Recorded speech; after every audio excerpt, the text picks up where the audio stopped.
Hello Zenfam. Right, so as some of you have probably seen today, there's been a little bit of argy-bargy back and forth on the internet. Who knew? But on this occasion it's been something a wee bit different. Something that's kind of come up in the past, but has been kind of brought to bear by some particular bodies. Some of them are well known, some of them are not so well known. Some of them like on Weapon Wheel, some of them have taken the same movement and moved forward. Lots of different parties, back and forth, yada yada yada. What it's basically come down to though, right, get this, is basically a movement, a push forward, call it what you will, to saying if you're going to comment about video game stuff online like I'm doing right now, then you should be able to sort of like say, this is what I've done online, these are this is my gaming score, this is my trophies, you know, I can talk about this stuff because I experience it. And although I can somewhat agree with it, there are some important caveats, you know. For instance, as I have no doubt probably said to a great deal of you over the years now, and probably to some of you in more recent times, you know, I'm an older gamer. I've been around the block, okay? I'm 47. I've been playing video games since before I can really remember how old I was when I was playing video games. You know, easily single digits, okay? First thing I ever played on was a tabletop 2-player Galaxian type unit in a cafe, okay? My gaming goes back. You know, my first system I ever had was a Commodore 16, not a 64, a Commodore 16. Okay, a system almost nobody talks about. So I've got lineage, okay? I've been at gaming a long time, okay? I've amassed much knowledge. And some would probably say, but you're a YouTuber, I can see your trophies, and your trophies should be higher than bloke. And I would go, yeah, that would be nice. But a lot of the years I was gaming, trophies did not exist. Gamer score did not exist. The most you had was you went to an arcade and you had 3 digits to put in at the end of the game if your score was significant enough to actually warrant it being put in at the end of the game. So if you had a lot of disposable income, you could get good, as we now term it, at an arcade game in a singular location and put your name in there, you know, and as long as the memory of the machine didn't get wiped, your name could be there for, who knows, anywhere from days to months, predict possibly even years. Depends how often the game was played, the people who came to play it after you. So, yeah, it's nice to be able to point to something and say, I have these trophies in these games, ergo I know what I'm talking about. However, is that really the thing? You've just played a bunch of games, you know, so you've got, what, a number of platinum trophies. But if you haven't actually spent time investing in knowing about gaming and about gaming culture, which is what this channel is mostly about. It's about gaming culture. It's about talking about the news, views, reviews, unboxings, you know, all that stuff that I like to bring to you guys. I like to bring to you not just the news as it stands, but my perspective upon it, a perspective of a 47-year-old gamer who's been at this a long time. And I like to think that's part of why you guys keep coming back, is because I know what I'm talking about. Which is a rare thing on the internet these days. Somebody that knows what he's talking about. So, with all that in mind, this little campaign going around at the moment, saying, you know, if you're not prepared to share your trophies or your gamer score, then fine, game silently, but you've got no point of being able to, you've got no recourse to be able to give your opinion upon gaming topics. And I can see the logic behind that, but to be honest, I do see that to be also slightly narrow thinking, I mean, you could be just the kind of gamer that really just loves COD or really just loves FIFA. And maybe you want to speak just about COD or just about FIFA. I mean, let's face it, there are a great many gaming YouTube channels out there that are focused on just one game. Hello, Minecraft? Are you going to tell that person they've got no right to speak on gaming? And just because they only speak on Minecraft, does that mean they're not allowed to speak about the industry at large? I mean, Minecraft is within the gaming industry. Or they're allowed to speak about console generations, or about the price of gaming, or, about other gaming cultural issues, Because gaming is more than just sales and hardware and software. Some of it about gaming is how we interact with each other, the way we treat others within the gaming sphere. We take, for instance, the moment we have users like Sterling. Now,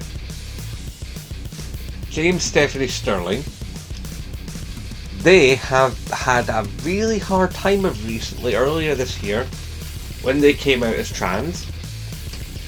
They had a hard time because their numbers dropped significantly, It was always hard enough time for Sterling, because having been out, outing themselves years ago as being homosexual,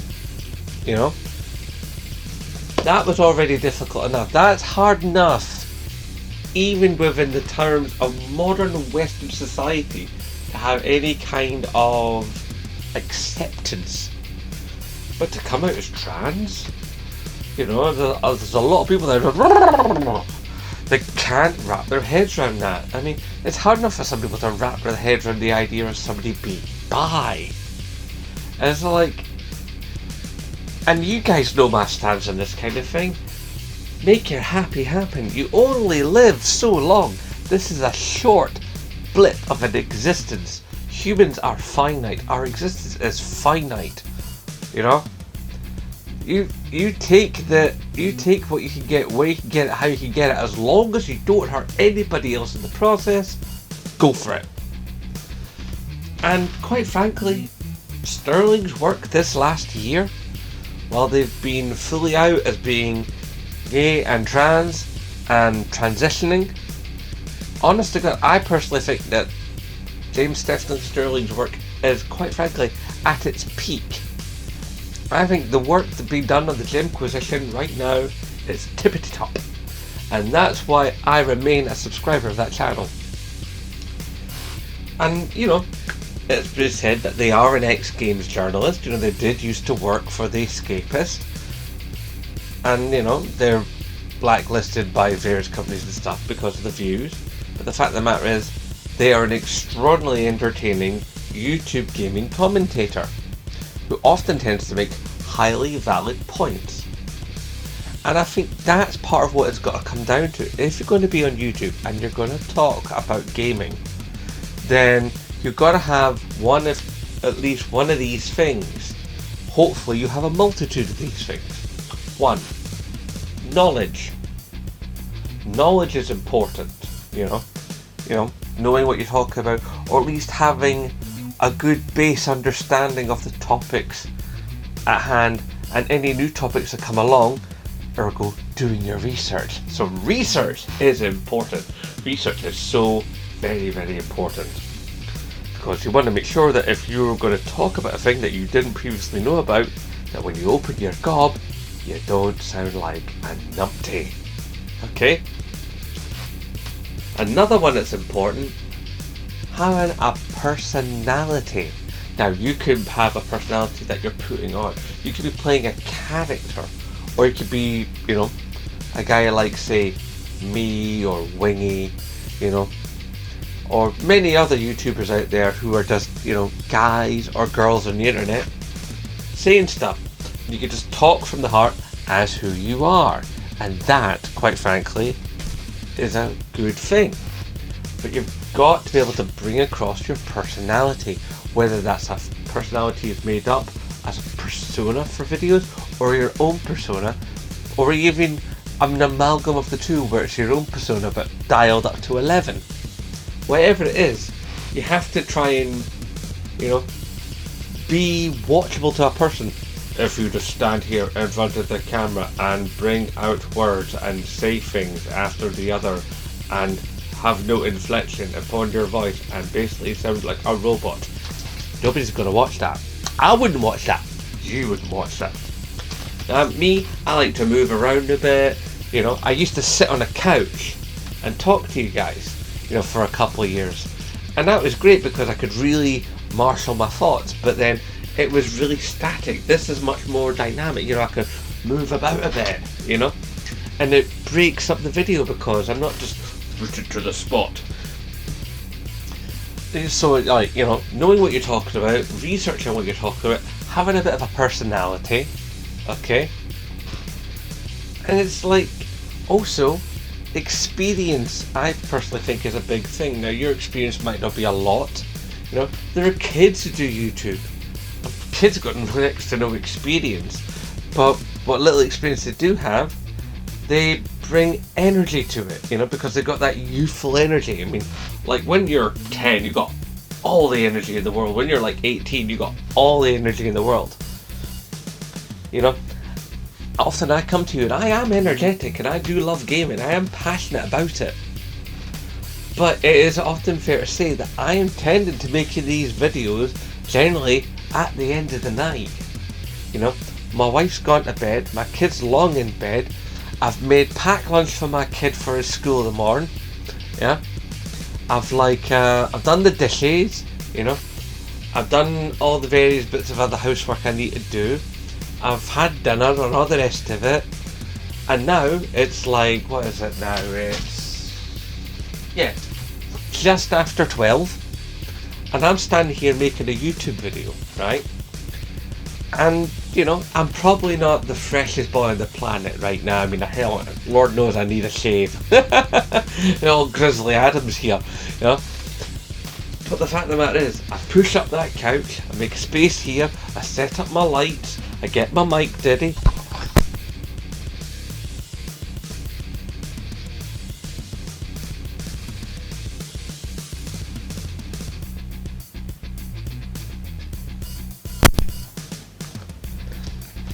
Hopefully that's still working. God, I really hope it's still working, because it made a sound when it connected back in, and I don't know if it's still working properly. I suppose I'll find out in the edit. I come here, I make the video, I get up the green screen, and I talk to camera. Passion, of course, as I previously stated, is also important. I mean, like I said before, you don't want to be standing there like a robot. So there's a lot that comes into this, the human factor. One of the worst things I hate in YouTube, regardless of subject matter, is when it's a computer voice. When somebody basically types out a script and then they give it to a computer to say over graphics that they've put up. Generally all stock footage. I hate that. It's YouTube is meant to be about us, people, So when you get right down to it, okay, you want to talk about games, great, go for it. But give me a reason to watch you, Either passion or knowledge or persona, something. There needs to be one, if not more factors, to why a person chooses to watch another person online. Otherwise, what's the point?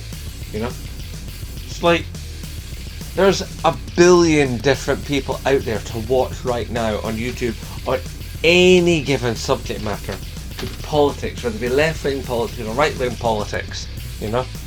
If you're a left-wing guy, depends what kind of flavour of left do you want. Do you want to go to Jimmy Dore? Do you want to go to TYT? Do you want to go to Redacted Tonight? Do you want to go to the Ring of Fire? You want to watch Kyle Kalinske, you know? It's like, those are all left channels, but they're all very different from each other, and they all have very different ways of putting their content across. The Humanist Report, you know? You keep naming stuff all day long in any type of, you know, genre and subgenre. I mean, go back again to Minecraft. There are a zillion Minecraft channels. Absolutely tons. I mean, my boy watches about at least a dozen or so. And they're all a bit different from each other, but all also kind of the same because it's Minecraft. So, when you get right down to it, alright? Yes, having a high gamer score is a good thing. It's a good barometer of the level of gamer that is talking about the subjects that you have tuned into. But it is not by any means the be all and end all. And quite frankly, if you're a YouTuber and you're a gamer and you spend a good amount of your time just trophy hunting, are you really experiencing the game, or are you just trophy hunting? And quite frankly, you know, trophy hunting can be a grind. Therefore, I think in some instances it's a great way of removing the fun out of gaming. And if you're not having fun gaming, you know, then what is the actual point? You know? Now, I don't pretend to be the world's best gamer. Far from it. I like to think I can handle myself, you know? And in some games I'm pretty tasty, in other games I'm terrible, you know? But you'll notice that behind me here is straight up honest gameplay. If I make a mess up, you guys see it. If I have a win, you guys see that too. I keep it 100 with you, right? And I think those are the kinds of things that gamers, when they watch gaming content, want to see. They want to see personality, they want to see knowledge, they want to see honest content. You know? I think they want to be informed, and I think entertained. I like to think that once in a while, you know, I'll drop a dad joke and I'll make you guys laugh a little bit, you know? Or I'll make a daft little analogy and I'll spark something in your brain and make you go, yes! You know? Or I'll drop a daft wee voice and I'll just break up the rhythm of it a bit. You know? That's what it is to be a gaming YouTuber. You know? It's bringing you to YouTube, which is the entire point of the platform. And considering how much of YouTube is made up with gaming, you know, we make up a lot of what YouTube is as gamers. So whether it be let's play channels, unboxing channels, you know, tips channels, hints, you know, walkthroughs, you know, you name it, we make a lot of what YouTube is. Think on that, guys. And while you're thinking about it, typey down below, let them bloke know. Right, before I go, I want to ask you guys a couple of quickie questions. One, are you liking the fact that recently I've been starting these videos and just wham, straight into the subject matter, no waffle? I trust you guys are digging it. If so, let me know. Two, I wanted to start a Patreon when I get to 500 subs. Okay? Now, there are going to be YouTube is dropping the requirement for certain bits of community functionality when you get to 500. So if you guys could really push in sharing me out there, telling your pals and sharing me out on social media when I make videos, so then we can get to 500, right? And once we're at 500, then I could do more things for you guys in the YouTube app, in a little community post. Like I can do like polls and stuff and gifts and that. And I would like to be able to do that kind of thing for you, make more content for you guys, because I love doing this. Anyway, all that aside, you know the drill. Hashtag support Scottish YouTubers. And of course, as always, aye, nae bother.